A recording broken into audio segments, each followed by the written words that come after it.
What is up, you guys? Welcome back to another video here at the Reserve in Toledo, Ohio. We have a 1-2 meetup game with the legend himself, Scotty Nguyen. I'm literally on a poster with Scotty Nguyen.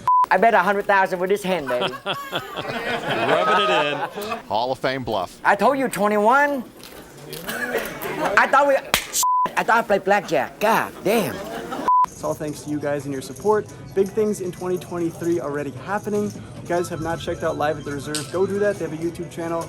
And make sure you subscribe to me as well. This is going to be a fun video. And the next video is going to be a 10:25 live stream with Scotty Nguyen. It's a $5,000 buy-in to start. You guys are going to want to make sure to tune into that. So make sure you subscribe. And now without further ado, let's get into the hands. Let's go!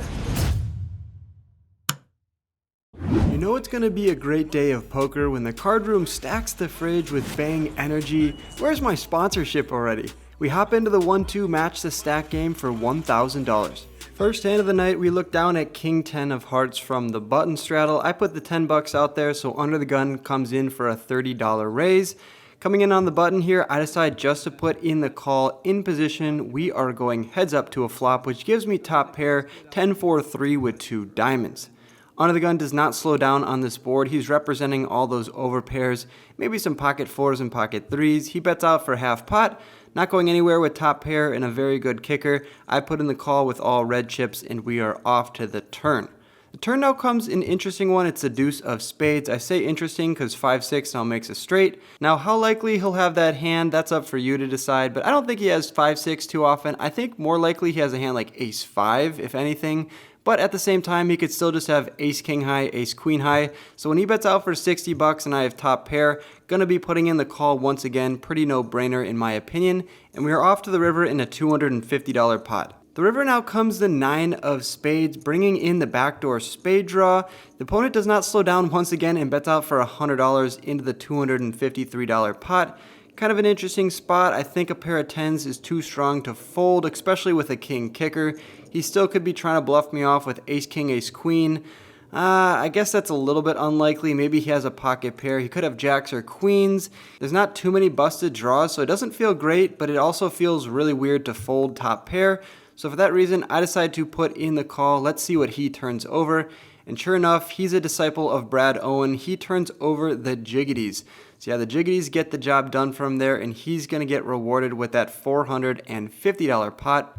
Just to see if I made the right decision, let's pull up GTO Wizard and see if I did. You can see here from the button, my King 10 suited of the hearts is a 55% call and a 45% raise against an under the gun +1 open. That's assuming I have $0 on the button, but because I have 10 bucks, I'm more incentivized to call. After seeing a flop of 10-4-3, we can see that under the gun +1 is supposed to be doing a lot of checking on this board, but when he does in fact bet out the size that he did, I'm on the button. King 10 suited is an easy call. No brainer, we're off to the turn. On the deuce of spades, and we see a bet from under the gun +1. When we have King 10 suited, you can see that we're only supposed to be calling that around 100% of the time, so pretty no-brainer as well. The river 9 of spades, under the gun +1 has a decision here. He's supposed to be checking 30% of the time, but that's not what he does. With jacks, he decides to bet out. You can see with his exact holding that he's supposed to be doing a lot of checking with jacks, actually, which is pretty interesting. But when he does in fact decide to bet, we pull up our hand and we are calling 99.7% of the time. So yeah, even though I lost money in this hand, it's really nice to see that I played it perfectly. If you guys want to run through a lot of your hands, that's how I get better off the table. The link is down below. You get 10% off. Doesn't do a whole lot, but you're not playing full price. So that's a plus EV play right there. Let's go into the next hand. That was great. One more. Got it. You're a nice guy. You gonna battle? Got Darren here, all the way from Michigan. Look at this. Got one attractive dude and this one like fish over here. Look at that. He wore this for the vlog. How sick is that? Nice to see you again, Darren. Good to see you, man. Thanks for coming out. Of course. After finally meeting the co-host of this meetup game, Scotty Nguyen, the legend, the prince of poker, we top on for additional $500 and look down at my favorite hand from middle position. Button straddles it up to 10 bucks and Darren in the small blind raises it up to 35. Could be 3-betting here, could just be calling. I decided just to call in this spot, and the button does as well. Just for future reference, if you guys want to go heads up to a flop, you're more likely going to want to be 3-betting here. If you don't mind playing multi-way and try to flop a set, just put in the call, and the button almost will always put in the call in this spot, which is definitely what happens. And we're off to a flop, which comes king 9-7. Bang! We flop bottom set, just as the doctor had ordered, and Darren checks it over to me. I'm out of position to the button, so I decide to check, although I think I could be leading out on this board because I don't block a lot of hands. Hands like king queen, king jack, jack 10, king 10, all those random hands I don't block, so I think leading here actually might be the best play in the long run. Regardless though, we're off to the turn when the button checks behind, and it comes to 4 of clubs. When Darren in the small blind leads out for $45, I look at our stack sizes, and if I just call here, it's going to be pretty hard to get stacks in by the river. At the same time, there's a lot of draws out there like 10-8, 8-6, queen 10, queen jack. You get the point, and there's a club draw out there. So yeah, I definitely got to be raising here for those reasons, and I decided to make it $100 more for $145. The button waves the white flag, and it looks like Darren was full of it. He mucks his cards as well, so we're taking down that $300 pot and cruising right along into the next hand. Yeah, you can't smile and then call me, right? I wasn't. No. Not that I believe you, though. Oh! Show a pair. This next hand is a fun one. I look down at king queen of clubs from the hijack, and I open it up to $15. The small blind decides to 3-bet me to $45, which is pretty standard. I should be opening up the hijack pretty loosely, and so the small blind should be 3-betting me as well, putting me in my place and just finding out some information. I will say though that his 3-bet is pretty small. He should go $60 here, but regardless, I have a great hand to put in the call in position. That's what I decided to do, and we see an ace-high board, but there are 2 clubs out there, so you see where this hand is going. There's $90 in the middle, and the small blind leads out into me for $55. At this point, I don't think my hand is good. Obviously, I have just king high, but the small blind could have an ace in his hand. He could have pocket pairs. So even though I'm behind, I have that nut flush draw to go along with it. So I decide to put in the call for $55. I don't think raising here accomplishes too much because he's not going to fold an ace. Even if I had pocket fours or pocket deuces, he's still going to call me with an ace. So yeah. I said this hand was an interesting one, but we don't get help right away on the turn. It comes to 8 of diamonds, and into the $202 pot, the small blind does not slow down to the tune of $85. I still don't think raising here makes too much sense. It feels a little bit weird just calling, but I am in position, so I will be able to see what he does on the river. For instance, if I call here and we brick our draw, he could check the river, and then I just try to get him to fold a hand like pocket 7s, pocket 9s, pocket 10s, maybe even some really weak aces like ace 3 and ace 5. So yeah, a lot of possibilities here, and I decide just to put in the call once again, and hopefully see one of those very helpful club cards on the river. After I put in the call, we see the 7 of clubs. Bang! We river the nut flush. The board is not paired. Dream card for us on the river. A lot of you guys have been asking, Wolfgang, how do you run so good? Well, I'll give you my secret sauce here. You gotta pray to the poker gods. Yes, the poker gods are real. You guys need to be saying some kind words to them before you go to battle on the poker felt. And yeah, they blessed me here with the 7 of clubs on the river. The second step here is the small blind not to slow down, and check mark number 2, small blind bets out for $200. So yeah, dream spot for me here. The club comes in and the small blind continues betting. Look over at our stacks. We have around the same amount. It's around $800 effective, so there's only one play here. I can't snap jam all in because that would look kind of weird, so I pause here for a second, do a little bit of Hollywooding, just staring at the board, staring at my chips, and then I decide to go all in for $800. After jamming for $800, the opponent does not look happy about it. I mean, why blame him? I just ripped my entire stack in, and he's obviously in a tough spot. It's possible he has a hand like ace-king, ace-queen. Sure, the clubs have come in, so he has to be worried about that. I think ace-king, ace-queen probably is a fold here, but if he has any sort of other hand like a set or a straight, this has to be a call. Don't tell him that because he folds pocket aces face up. I can't make this up. What an absolutely insane fold. King, queen of clubs get there on the river, and he saves an additional $600 by showing to the table pocket aces face up. Look at Darren's face right there. That says it all. How did I lose out on an additional $600? And you know I couldn't show that at the table. I had to get the extra view. So I know you're watching this right now. Shout out to you. Fold of the year, fold of definitely the meetup game for sure. And yeah, we're taking on that $1,300 pot, but kind of feels like I left a little bit of money there on the table.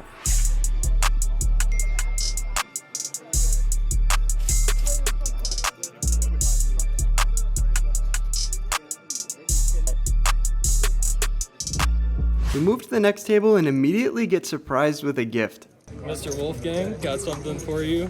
My girlfriend freehanded Oh this. my god, this from your girlfriend or you? Yeah, she drew it. Abby. What's her name? Abby. Abby, yep. Shout out to Abby. Look at this. This? I was just saying if I move my chips, maybe. How sick is that? Wait, I gotta see what. Pokemon nerds, so, you know. I'm in it. Thank you so much. Yes, sir. You and Abby, yeah. Thanks for coming out too. No problem. All right, next hand we look down at the bullets from the small blind. The button $10 straddle is on and I decide to raise it up to $35. The hijack puts in the call and the button does as well. We are going three ways out of position to a flop and it comes pretty harmless, 8-5 deuce. I say harmless because there isn't really too much that has us beat. Sure, they could have 8s or 5s, but there's a lot of draws out there like the diamond draw, the straight draw. So yeah, they can have some sets here. They can also have a lot of draws. For that reason, I decided to start with a check.